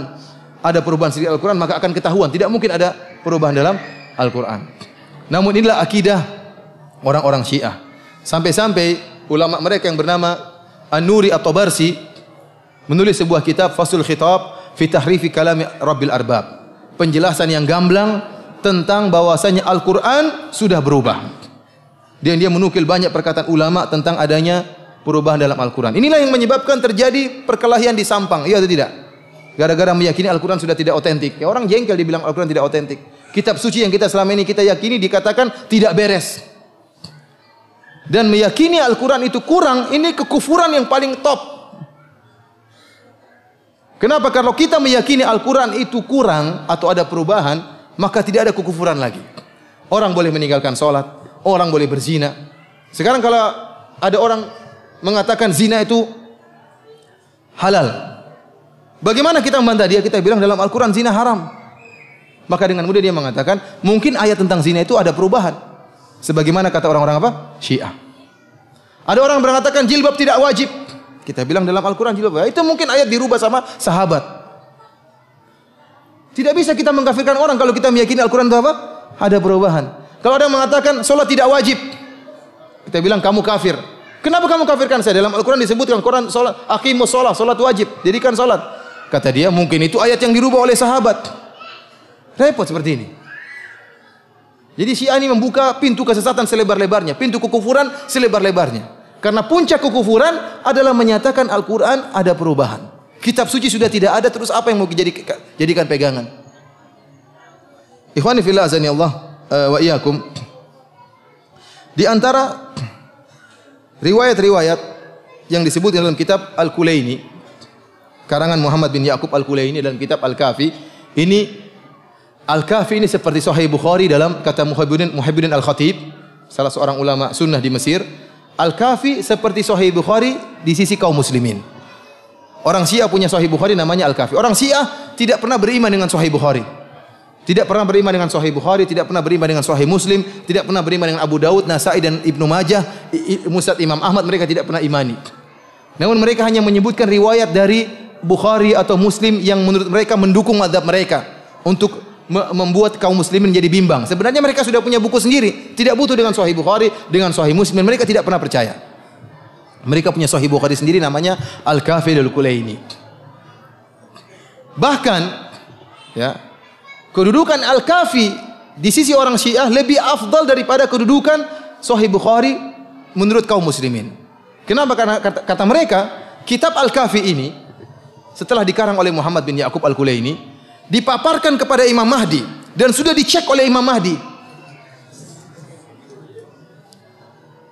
Sahih Bukhari hanya bisa kedudukannya seperti Al-Kafi kalau Sahih Bukhari ditampakkan kepada Nabi Muhammad. Oh, ini sahih semua, baru bisa sama seperti Al-Kafi. Oleh karena mereka benar-benar memegang riwayat-riwayat dalam Al-Kafi karena sudah dicek langsung oleh siapa? Imam Mahdi. Di antara riwayat yang terdapat dari Imam Mahdi dalam kitab Al-Kafi, kata Abu Abdullah Ja'far As-Sadiq, dia mengatakan, wa inna indana la mushaf Fatimah. Sungguhnya di sisi kami ada mushaf Fatimah. Wa ma yudrihim ma mushafu Fatimah. Tahukah mereka apa itu mushaf Fatimah? Mushafun fihi mithlu Qur'anikum hadza thalatha marrat. Mushaf Fatimah, Quran ka Fatimah itu seperti Quran kalian 3 kali lipat. Kemudian apa kata Ja'far As-Shadiq, imam mereka? Wallahi ma fihi min Qur'anikum harfun wahidun. Demi Allah, tidak ada pada mushaf Fatimah itu satu huruf pun yang ada pada Quran kalian. Ini kegoblokannya orang Syiah. Berarti Quran mereka bukan bahasa Arab. Kata dia Qurannya berapa kali lipat? 3 kali lipat. 3 kali lipat ini tidak ada satu huruf pun yang ada di Quran kita sama dengan padahal huruf cuma alif bata sampai ya atau tidak? Tidak ada huruf yang lain. Berarti Quran mereka bukan pakai bahasa Arab, bahasa Persia atau bahasa Jawa mungkin. Ini gobloknya mereka. Mereka bikin kedustaan tapi goblok. Kalau mereka mengatakan Quran kami 3 kali lipat dari Quran kalian, cukup, selesai. Tapi mereka bodohnya nambah, kata mereka tidak ada satu huruf pun dalam Quran kita ada pada Quran kalian. Terus pakai huruf apa kalau gitu? Di antara riwayat yang mereka katakan juga dari Abu Abdullah, dari Ja'far As-Shadiq juga, dia mengatakan apa? Innal Quran alladzi ja'a bihi Jibril ila Muhammadin 17,000 ayah. Sungguhnya Quran yang diturunkan oleh Jibril kepada Muhammad 17.000 ayat. Quran kita berapa ayat? 6.000 ayat. 6.000 kali 3 berapa?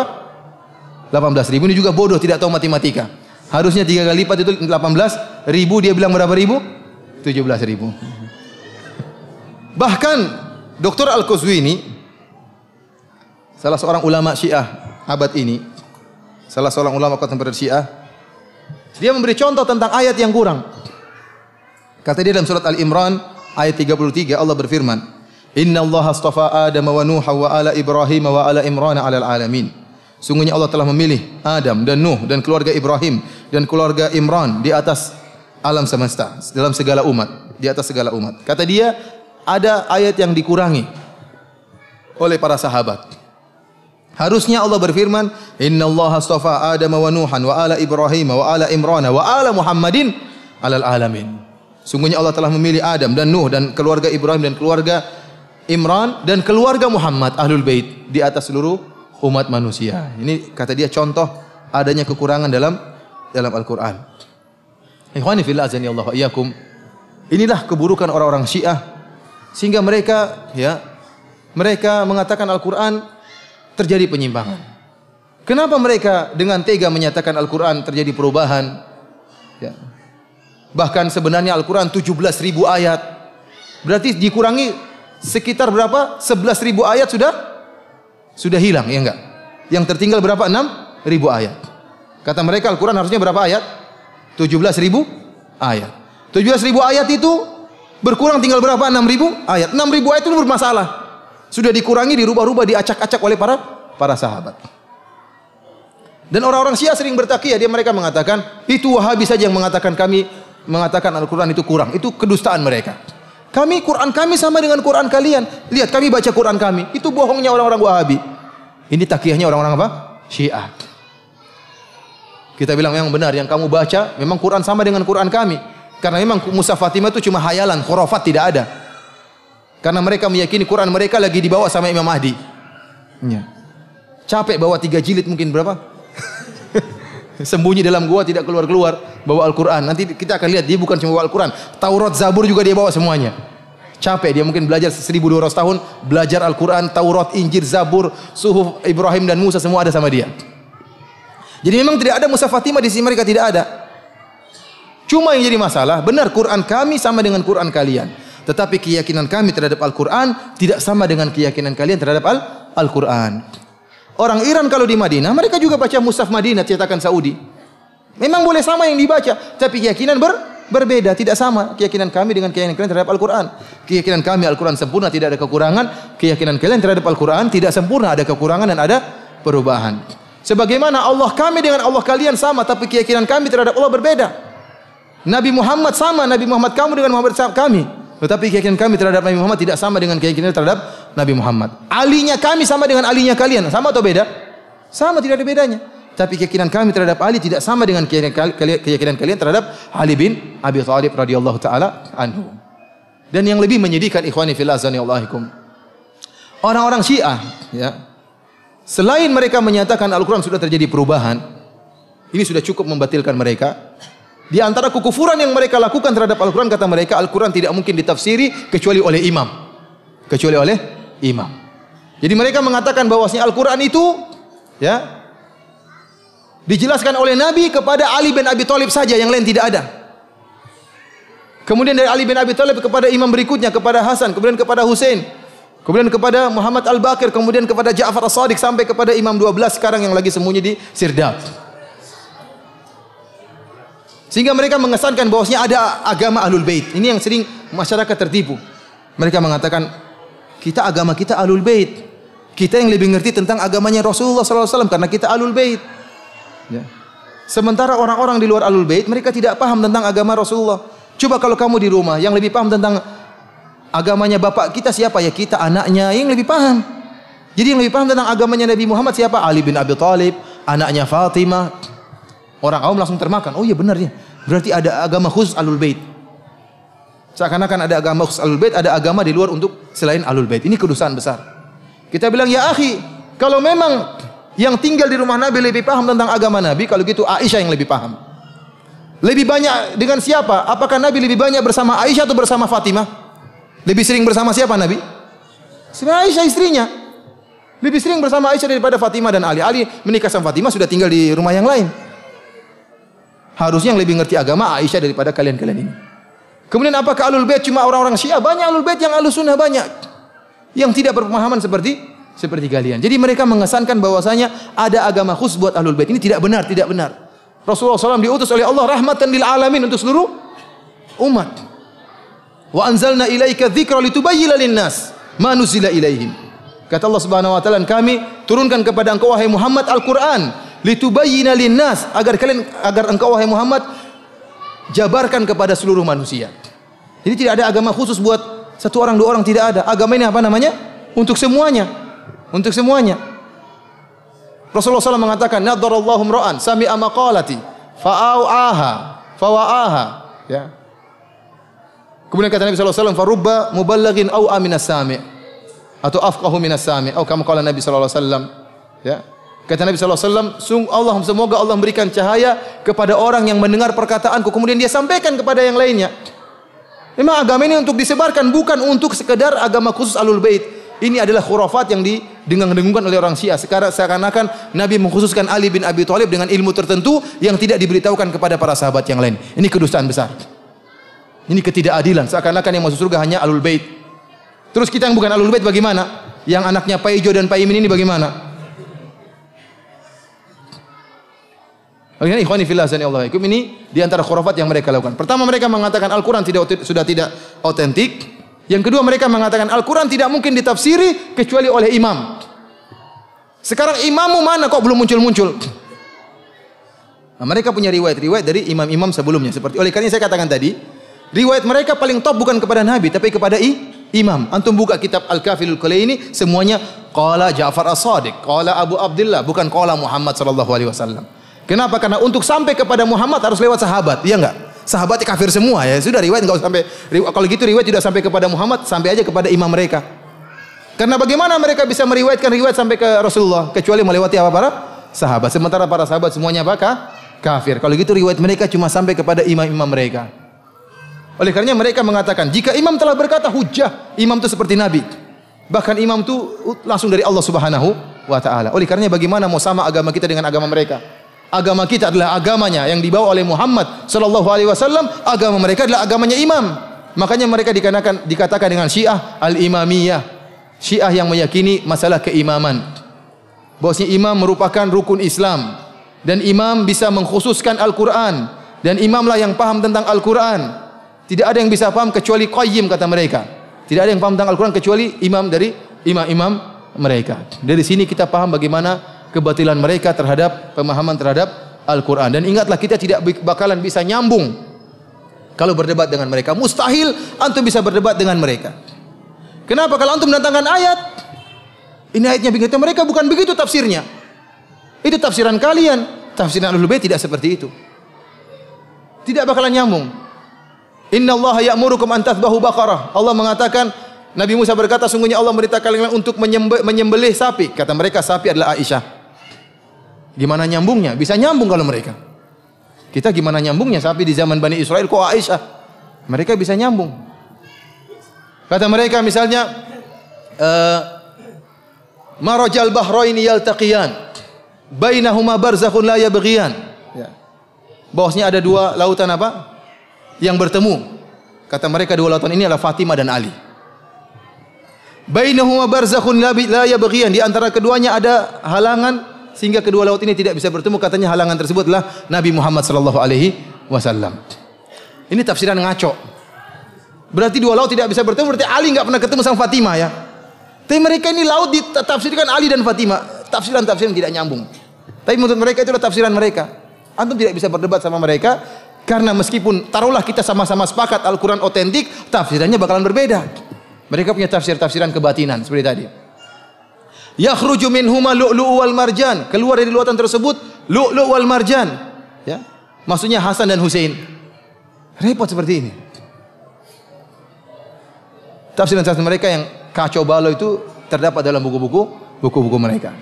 Oleh karena ikhwani fillah sallallahu alaihi wasallam, tatkala keyakinan kita terhadap sumber agama kita yaitu Al-Qur'an berbeda, bagaimana mungkin kita bisa bersatu dengan orang-orang Syiah, ya?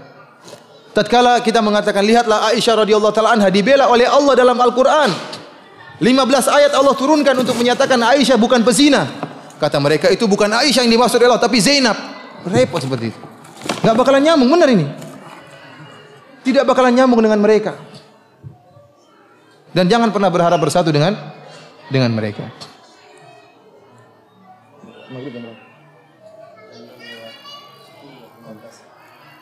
Ikhwani fillah azanillahu, insyaallah setelah maghrib kita lanjutkan karena menjelang maghrib butuh persiapan untuk salat maghrib. Wallahu taala alam bisawab. Assalamualaikum warahmatullahi wabarakatuh.